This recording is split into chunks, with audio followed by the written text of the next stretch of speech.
Nightingale contempla les bois sombres par la fenêtre cassée du studio. Il se retourna, voulut quitter la pièce, mais Mayne lui saisit le bras. « Jeune homme, vous m'avez presque tiré dessus. On ne tire pas comme ça sur les gens. Qu'est-ce qui vous prend ?» Nightingale se dégagea et sortit. La rage et l'humiliation lui brûlaient les joues.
Danny était sorti, mais ce qui revint en trébuchant était autre chose.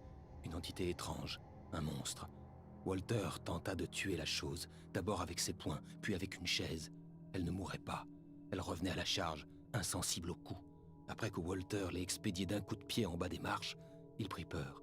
Il s'enfuit, se glissa au volant et alluma le moteur. L'alcool ne le ferait pas oublier, mais il tenterait quand même le coup.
Il n'y avait aucune raison pour que la compagnie d'électricité laisse des lumières ici. On aurait presque dit qu'elles étaient destinées à quelqu'un comme moi.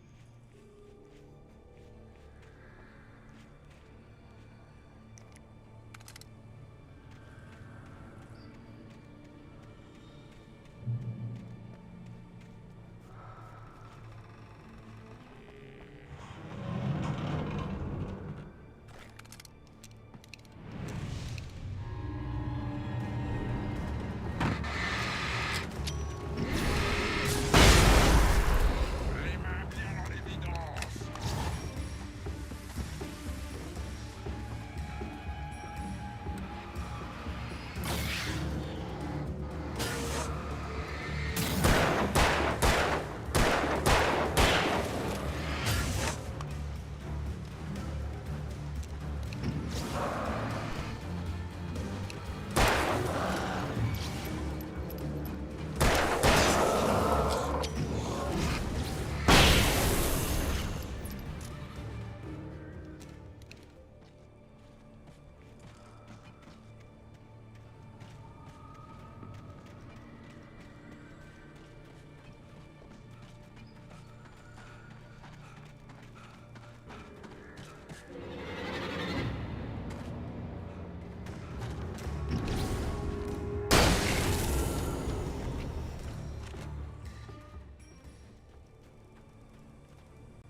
Le moteur du bulldozer rugit en s'allumant. La boue et les pierres volèrent quand il se mit en branle. Il effondra le mur de béton et atterrit lourdement dans la cour. S'il avait été un animal, il aurait secoué la tête après l'impact, les yeux rivés sur moi, prêt à charger. Bien sûr, il n'avait ni tête ni yeux. Des ombres rampaient sur lui, le transformant en monstre. Il avança vers moi.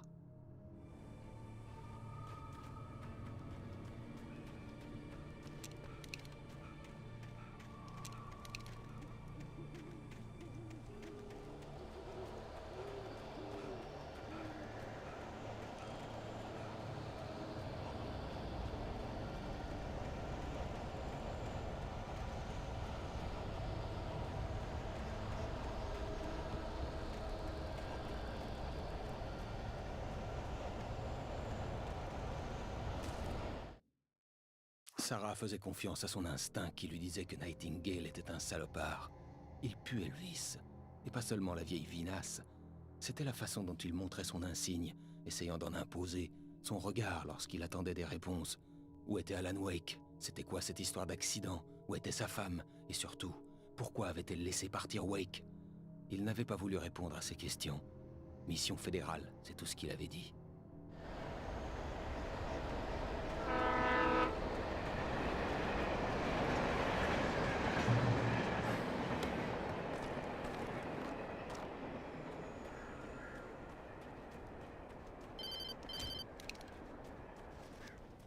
Allô? C'est l'homme le plus buté que je connaisse. Alice? Alice? Alan, j'ai tellement peur. Me laisse dans le noir. J'ai besoin d'aide. Je te regarde, Alan, mais ce n'est pas toi. Autre chose qui m'observe à travers toi. Alice, je suis là! Je me sens si seule. Je risque de tout perdre. Il faut faire attention et coopérer. La communication avait été de mauvaise qualité, mais ce n'était pas le détail qui me troublait le plus. Alice avait semblé étrange, mais elle m'avait appelé. Le tuyau se détacha de la structure en acier du pont. Enveloppé de ténèbres, il flottait dans l'air, remuant de façon convulsive. Un instant, je ne compris pas ce que je voyais. L'objet lourd fonça sur moi avec une force démentielle. Je me jetai pour l'éviter et il me rata d'un cheveu. Quand je rallumai ma lampe torche, le tuyau s'agita rageusement avant de foncer à nouveau vers moi.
J'apercevais un pont ferroviaire un petit peu plus loin, et une sorte d'entrepôt sur l'autre rive. J'espérais pouvoir y trouver une voiture.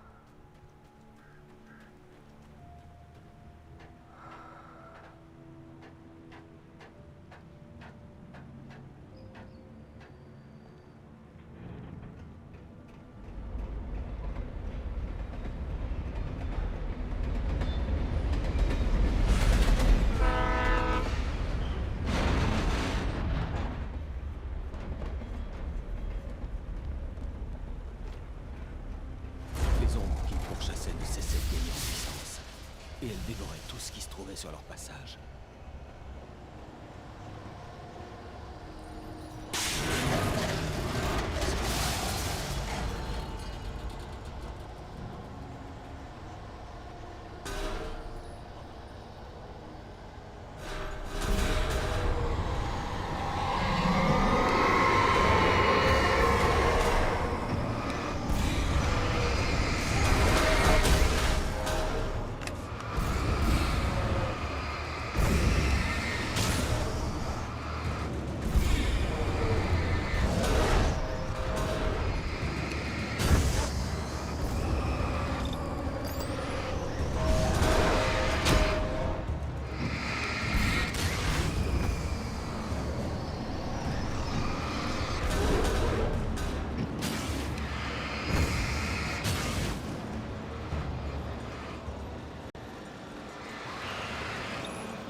Je lui claquai carrément la porte au nez.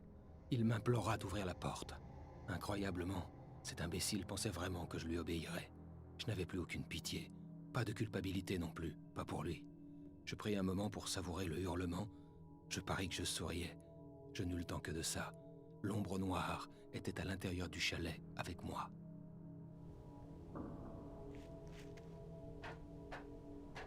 Adolescent, alors que je commençais à m'intéresser à l'écriture, Stephen King avait été pour moi une vraie source d'inspiration.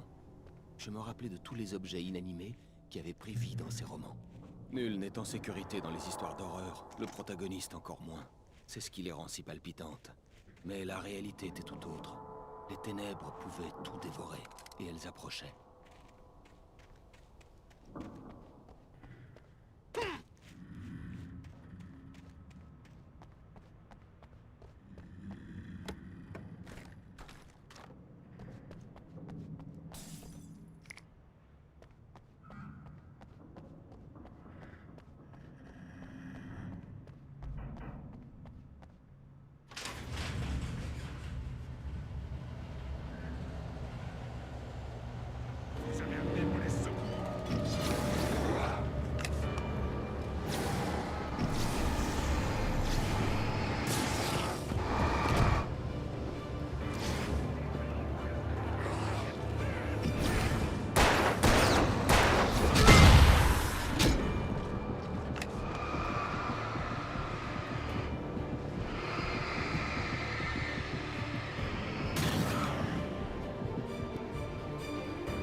prend pour acquis les événements de notre existence, sans se rendre compte qu'il ne s'agit en vérité que d'un fin vernis opaque qui dissimule un vaste univers de démence et d'horreur. Bien trop souvent, les étoiles ont raison. Dans la zone X. L'épisode de ce soir, une réunion de famille. Le voyage du journaliste Alvin Durless afin d'étudier les coutumes locales d'une communauté insulaire de la zone X n'avait guère porté ses fruits. Jusqu'à ce soir. Je suis bien content que vous ayez changé d'avis. Les anciennes coutumes, la mythologie locale. Mon éditeur adore ce genre de truc. Eh bien, monsieur Durless, on n'est pas des souris de laboratoire. Mais vous avez prouvé que vous étiez sérieux dans votre démarche. Bien sûr que je le suis. Surtout faites comme d'habitude. J'essaierai de me faire tout petit. En fait, j'ai pensé que vous pourriez nous aider. Il se trouve qu'il nous manque quelqu'un. Comme ça, vous pourriez vraiment être au cœur même de l'action. Je peux vraiment? Bien sûr, monsieur Durless. Eh bien, c'est le moins que je puisse faire. Mais comment puis-je vous aider? Oh, tenez, je vais vous montrer avec un baiser.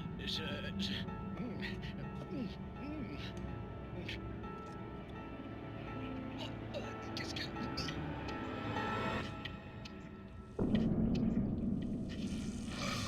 Oh, monsieur Durless, le seigneur incarné Nixipirka est très content de vous. Votre corps accueillera ces milliers de petits et la gloire régnera.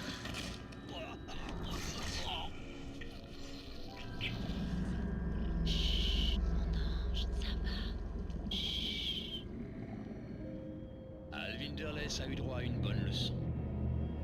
Si vous vous intéressez aux mythes, peut-être s'intéresseront-ils à vous. Et une telle quête finit toujours par payer. Dans la zone X.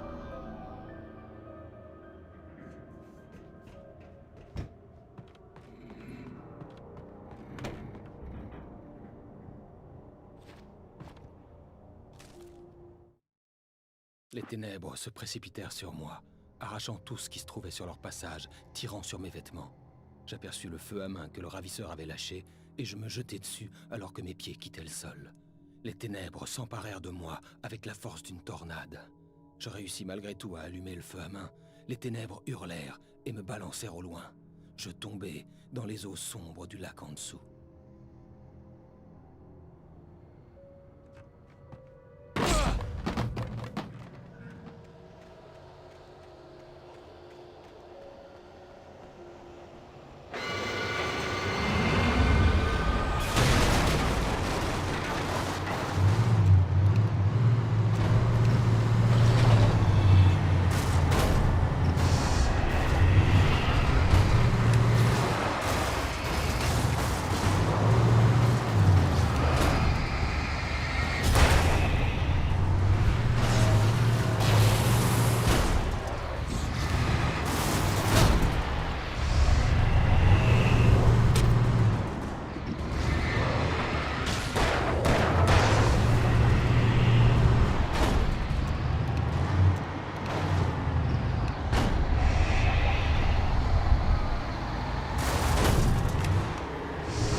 Le lever du soleil ne m'avait jamais paru si beau. J'avais quelques heures devant moi pour me rendre à la mine.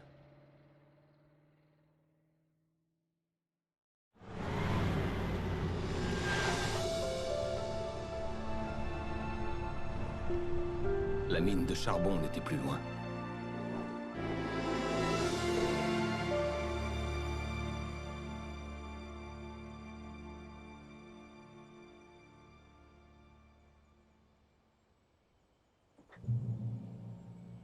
Aujourd'hui, j'irai voir le ravisseur et il me rendrait Alice.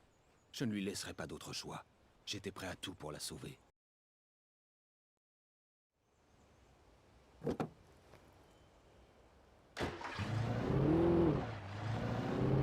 Petit à petit, sans m'en apercevoir, je m'étais mis à croire que l'histoire du manuscrit devenait réalité. Le courant de ce récit m'entraînait de plus en plus profondément dans les eaux noires. On m'avait enlevé Alice. Barry était sûrement en prison. J'étais un fugitif pour le FBI. Le monde entier, submergé par l'ombre noire, essayait de me détruire. Tout semblait réel, mais pourtant, tout paraissait relever d'un délire.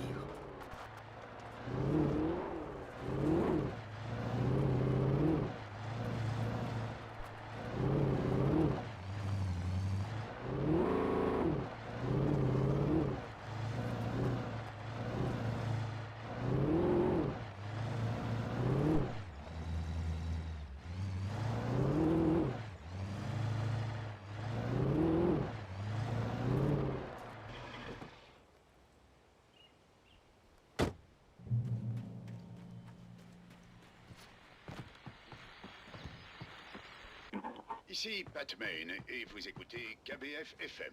Les amis, je tiens à m'excuser de vous avoir laissé avec de la musique en boucle la nuit dernière, mais j'étais retenu.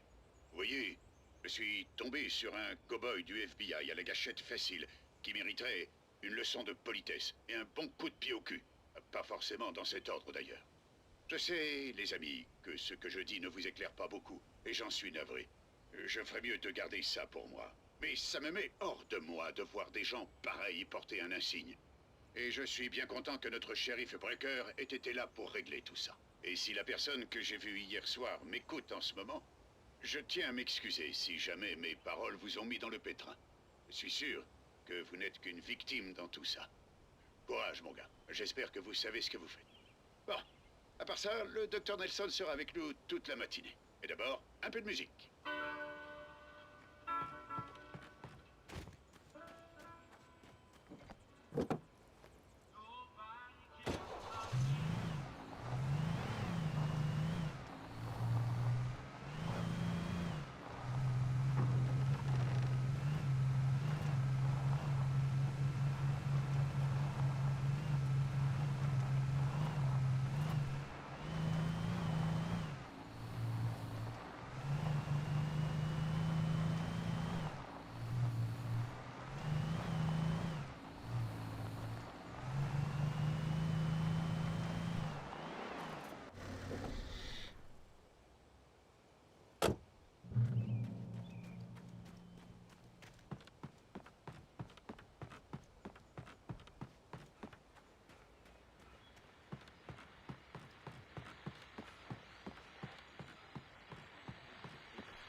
Vous écoutez KBF FM. J'espère que cette chanson vous a plu. Alors, Doc, vous parliez de la vie et de la recherche de sa moitié, de son âme sœur. Eh bien, c'est vous qui parliez de ça.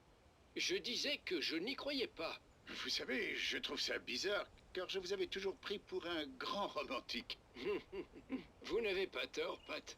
Mais je crois que l'amour se trouve là où on le cherche. Et il faut chercher un sacré moment pour le trouver.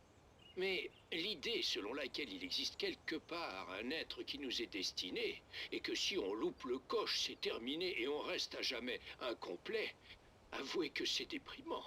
Je dirais même puéril, non?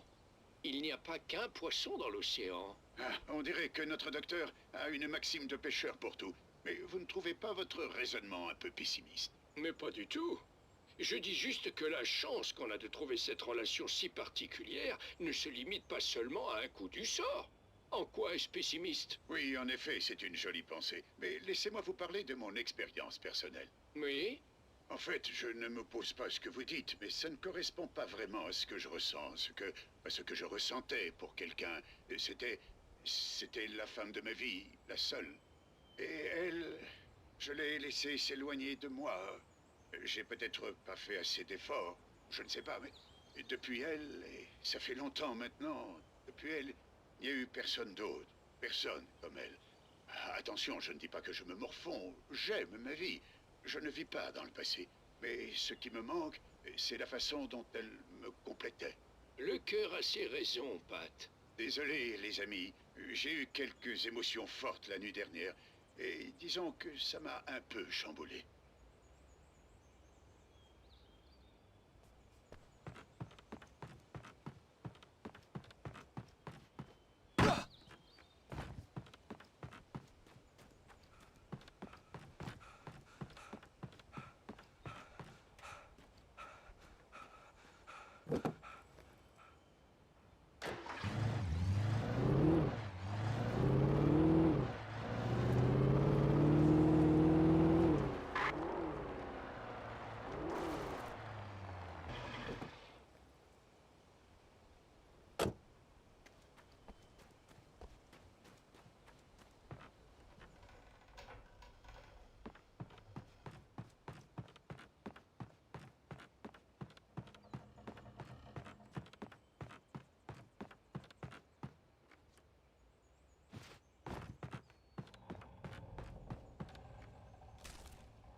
Pour Mott, épier l'écrivain sur le ferry avait été une déception. Son patron avait dépeint Wake comme quelqu'un d'exceptionnel, mais Mott n'avait pas été épaté. Il avait longuement regardé la femme de Wake, qui lui avait bien plu. Mott avait songé à titiller Wake pour qu'ils se battent, mais cela n'avait pas eu lieu. Cependant, il aurait l'opportunité de voir si l'écrivain en avait dans le ventre. On le lui avait promis.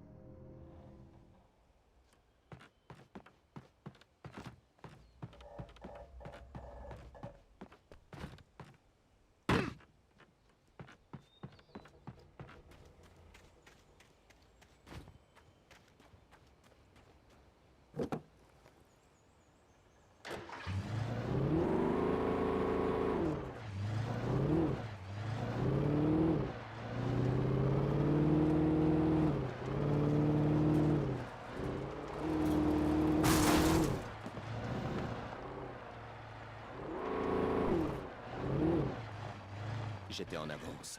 J'avais rendez-vous avec le ravisseur à midi dans le bâtiment principal. La mine était déserte. C'était un musée maintenant.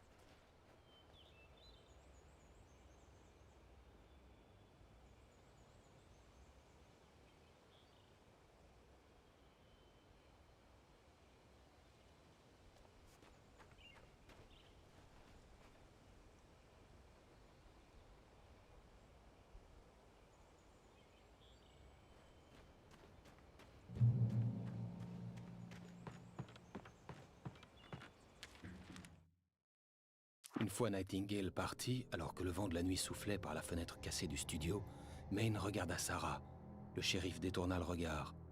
La voix de Maine résonnait d'une colère à peine contenue. Ce type passe plus de temps à boire qu'à penser. J'espère que tu sais ce que tu fais, Sarah. Cet homme a l'air malade, tu peux me croire. Il veut absolument trouver Wake, et pas pour faire ami-ami.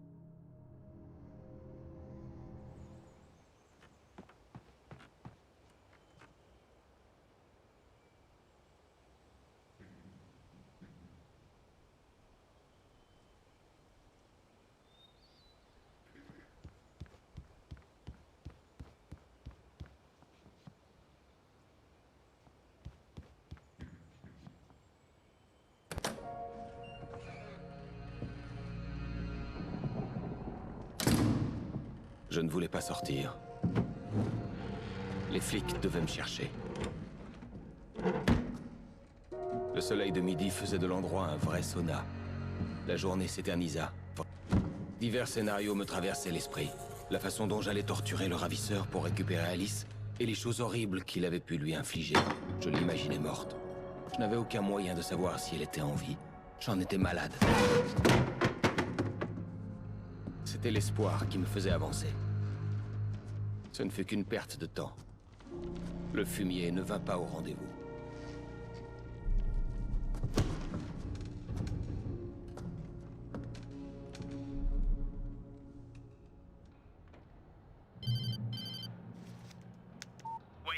est-ce que vous êtes? Changement de programme.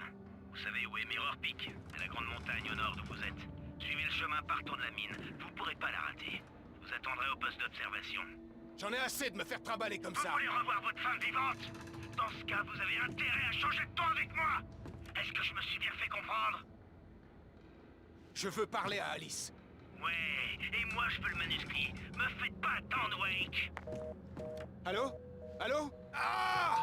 Je vais le tuer!